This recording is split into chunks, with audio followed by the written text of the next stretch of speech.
So, kamusta po mga ka-Streetwise? Ako po si Takero Miyamoto at welcome po sa aking munting channel. So, mga kababayan, umuusad na po yung kaso. Di ba? Umuusad na po yung kaso ni Pantaleon Alvarez sa Kongreso. So, ito nga po yung regarding sa inciting to sedition ni Pantaleon Alvarez nung hakbang ng maisog sa Davao del Norte. So, kanina po kasi meron po silang scheduled hearing regarding nga po dito sa kaso ni Alvarez. At ang sabi po ni Congressman Kong Hun, Kong Hun ba to? O, bakas Kong Hun nga to, no? So sabi dito, House Ethics Panel complaint versus Pantaleon Alvarez, okay, found sufficient informed substance. So, ibig sabihin nun, kumbaga sa korte, merong probable cause. Di ba? So ngayon, ang sabi dito, okay, sabi dito, ako Bicol Party List, Bungalon pala, kung tuloy si Bungalon pala, sorry.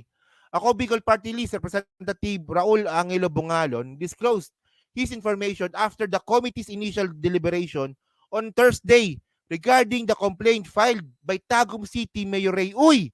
So mga kababayan, ito nakakagulat dito. Itong si Tagum City Mayor Ray Uy, siya po ay kaalyado ni Sara Duterte. Siya po ay parte ng hakbang ng pagbabago. So isipin nyo yun mga kababayan, di ba? Sila mismo nagsusuwagan na. O, hukbong ng pagbabago ni Sara Duterte at saka PDP na membro nga rin po si Pantaleon Alvarez. Sila mismo nagsusuwagan na. O, ngayon pala, nag-file pala ng complaint ay si Mayor Ray Uy ng Tagum City.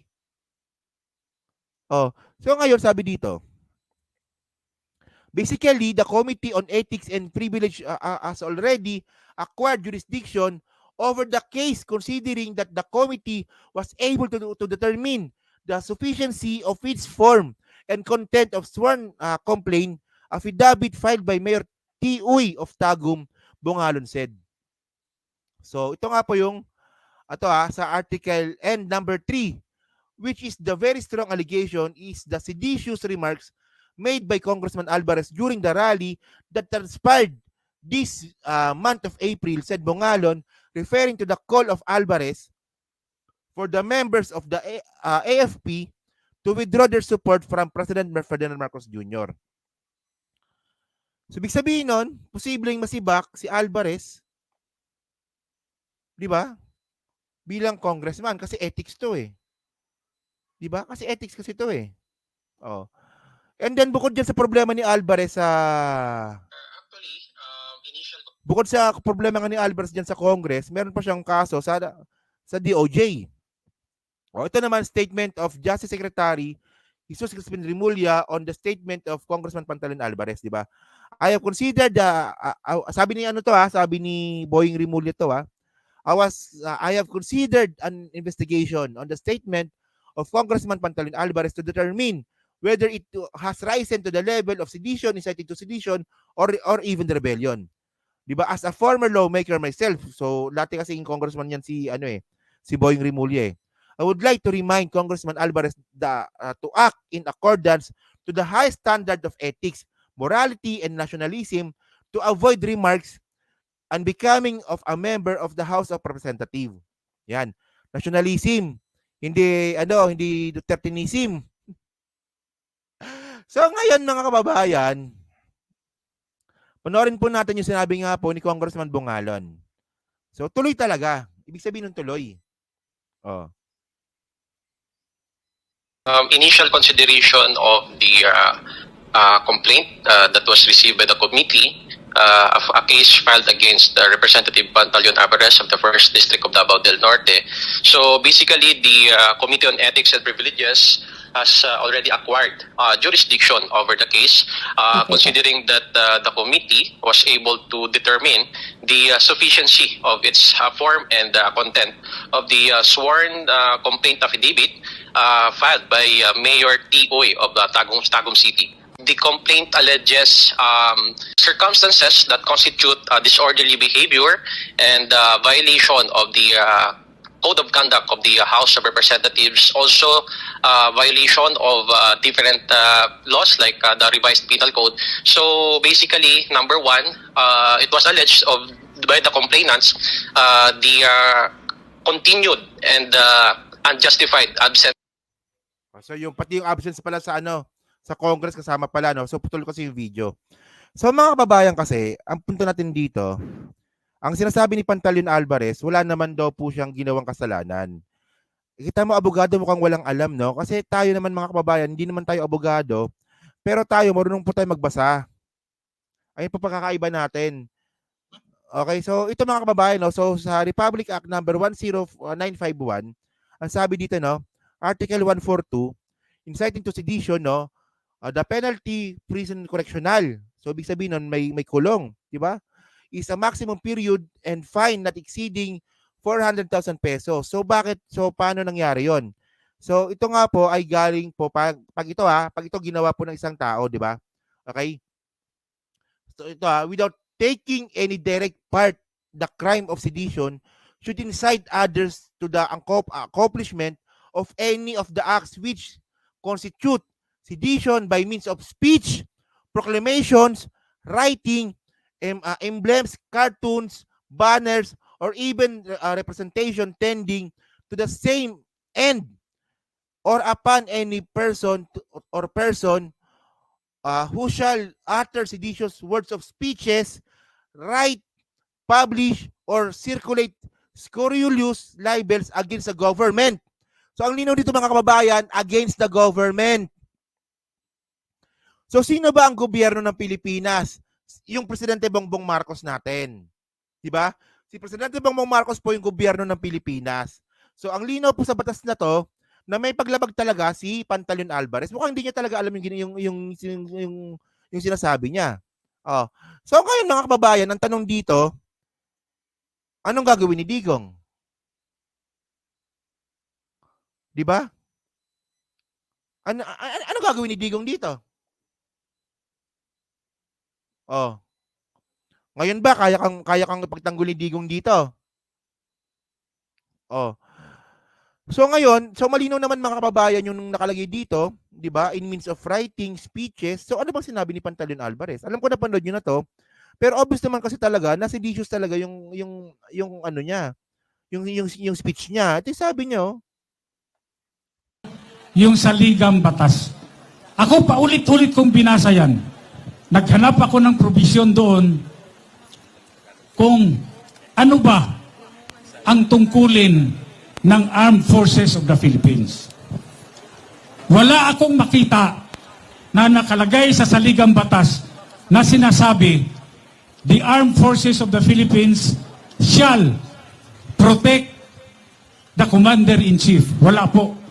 Ang nakalagay sa saligang batas ganito, the Armed Forces of the Philippines shall protect the people and the state. Ngayon, pag ba pinayagan natin na pumutok yung giyera sa West Philippine Sea, yan ba pinrotektahan natin ang taong bayan? Yan ba pinrotektahan natin ang state? Hindi po. Pag sumabog ang gulo sa West Philippine Sea, there will be countless of dead bodies. Tama, pananakot, no? Meron bang sinabi si PBBM na makikipagputukan tayo? Wala naman, di ba? Ito yung paulit-ulit kong sinasabi, eh. So sila gumagawa ng narrative ng makakaputukan, sila rin yung natatakot. Di ba? There will be unimaginable destruction, famine, hunger. Mangyayari po yan. Kanya bago mangyari lahat, nakikiusap ako sa inyo. We don't have to hurt each other. Sige nga. We don't have to fire a single shot. Simple lang. Sa mapayapang paraan, please withdraw your support to the Chief Executive.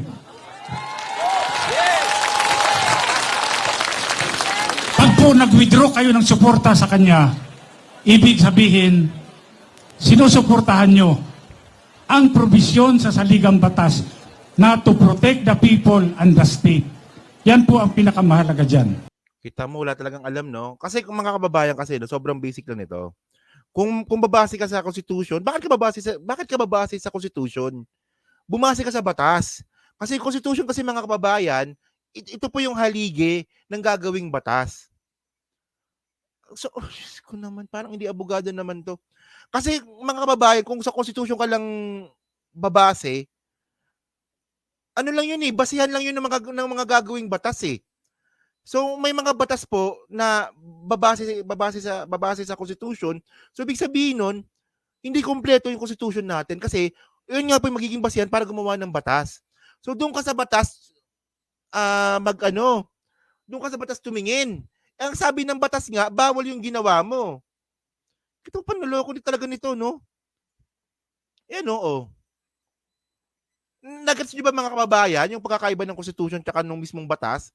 For example, di ba, sabi ng Constitution natin, bawal pigilan yung mga bawal gumawa ng batas para pigilan yung freedom of expression. Ayun po nakalagay sa batas natin, sa Constitution. Ang nakalagay sa Constitution, bawal gumawa ng batas, 'di ba, na pinipigilan yung freedom of expression. Nakalagay yun sa batas. Kung yun ang pagsusundin natin, malalibel po tayo.